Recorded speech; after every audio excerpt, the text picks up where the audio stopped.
Bon, du coup j'ai tout mis de niveau ici. Donc on a de 0 là à 15 mm ici. Donc ce sera comblé après avec de l'ardoise, parce que l'ardoise ça résiste très très bien à la compression. Donc il y avait le choix entre ça ou redisquer le dessus des plots. Mais c'est un coup à faire apparaître le fer à béton et du coup ça engendre de l'oxydation de la structure et ça c'est pas bon. Donc tout est calé ici. Maintenant le but ça va être de noter ici, tu vois, les anthrax des solives. Donc tout ça c'est par rapport au plan. Donc il y a 41,6 cm d'anthrax déterminé par rapport à l'OSB, avec un décalage de la première solive ici, puisqu'on a notre bois d'ossature qui fait 14,5 qui vient à peu près là. Donc il faut qu'on décale la première solive pour avoir un support du plancher en extrémité. Si on avait mis la première solive à 40 d'ici, ça aurait été trop juste. Donc solive de plancher, on va se les tailler.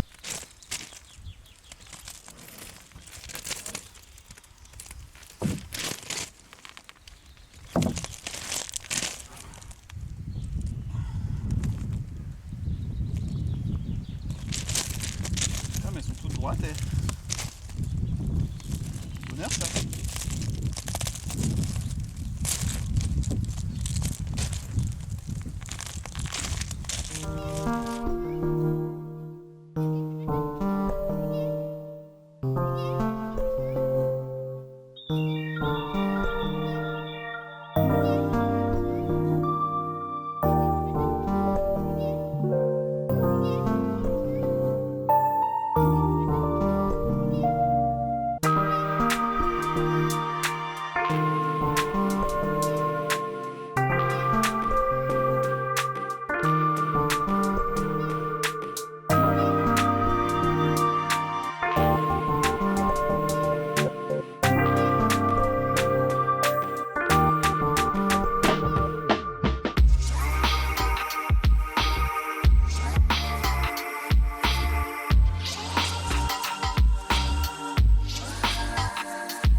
Donc là tu vois mes hauteurs de bois sont pas pile les mêmes. Ça c'est mon dessous solivage, ça c'est mon dessus solivage. Donc le dessus est bien aligné, mes entailles sont bien alignées et le repos ici du chevron est bien aligné. Après le dessous il part un peu en live, on s'en fout. Voilà, Donc là il en reste plus que 2 après à faire et ce sera tout bon. Bon du coup on avance sur la pose des solives.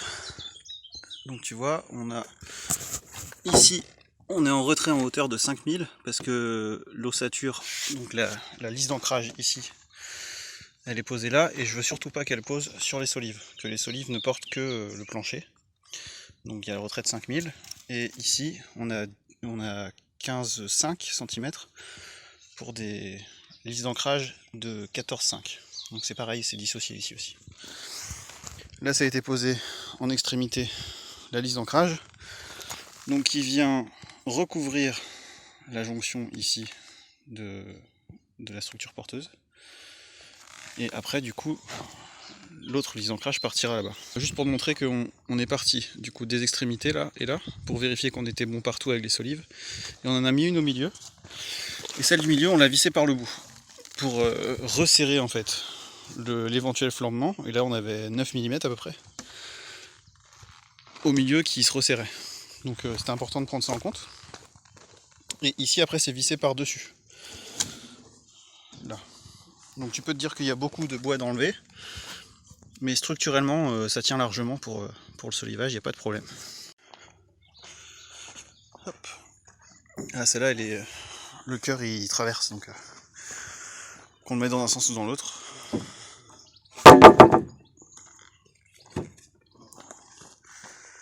Il y a un petit 3000.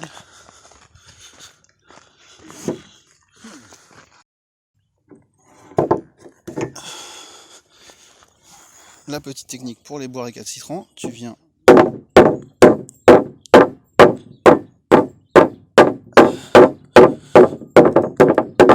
marteler l'arête, ce qui fait comme un chanfrein.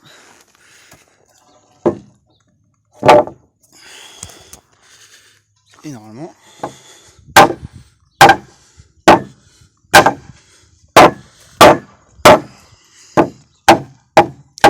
tu peux la lever là-bas un tout petit peu pour la mettre un tout petit peu plus haute, tu vois ce que je veux dire?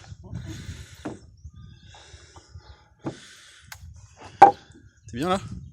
T'es enclenché dedans quand même hein? Ok.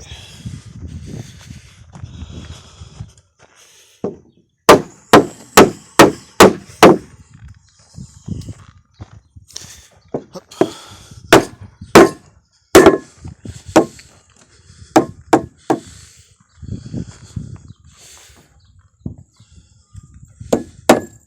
Ouais, c'est bon. Et là du coup on a notre jour entre le solivage et la structure.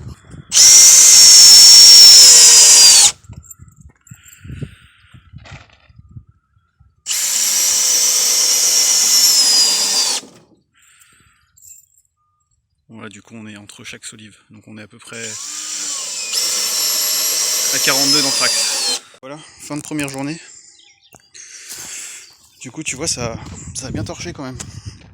Sachant que j'ai commencé un peu tard parce que j'ai eu des compléments de matériaux à faire, des courses ce matin, donc je suis arrivé qu'à 10 h sur le chantier. Donc là pour ceux qui se posent des questions sur les entretoises, alors il y a une règle en solivage. Tu prends ton épaisseur de solive, tu fais l'épaisseur x 40. Donc là on est à, on va dire 7. On est à 7,5 mais on va dire 7. Donc 7 x 4, 28. Ça veut dire que il faudrait qu'on ait 2,80. Si on a plus de 2,80 m de portée, on met une entretoise. Ici on est à 2,78 m et c'est pas 7, c'est 7,5. Donc du coup on met pas d'entretoise. Donc ton épaisseur de solive x 40. Et du coup si ta portée est supérieure à ça, d'une fois, tu mets une entretoise. Et si c'est supérieur à ça de 2 fois, tu mets 2 entretoises. Donc soit une entretoise à l'axe, soit un tiers, 2 tiers. Tac. Et donc ici je te montre un petit peu la structure, tu vois. On est plutôt plan. Ici il y a un léger bombé au milieu qu'on a rattrapé. Il reste 5000. Et du coup ici il y a l'opposé, il y a un léger creux. Mais de 5000 ça va pas gêner, on va le rattraper avec le mur d'ossature, lui il sera droit dessus. Donc il débordera un petit peu sur le milieu là. on ajustera tout ça, c'est pas un problème. 5000 c'est plus que convenable. Donc voilà, et puis ici ben, le bitume qui va prendre sa forme tranquillement. Hein. Voilà. Donc aujourd'hui, il faut que je décharge le camion, qui vient d'arriver tout juste. Et on va commencer le délit des bois d'ossature. Donc c'est du 45-145 raboté et avec un arrondi sur les arêtes. Il faut savoir que l'arrondi comme ça, le cassage d'arêtes, ça fait gagner à peu près 45 minutes sur la prise au feu. Alors que si t'en as pas, et ben du coup les arêtes vives vont prendre très vite feu et ça va consumer très vite ta pièce de bois. Donc aujourd'hui ça va être des billes de ça.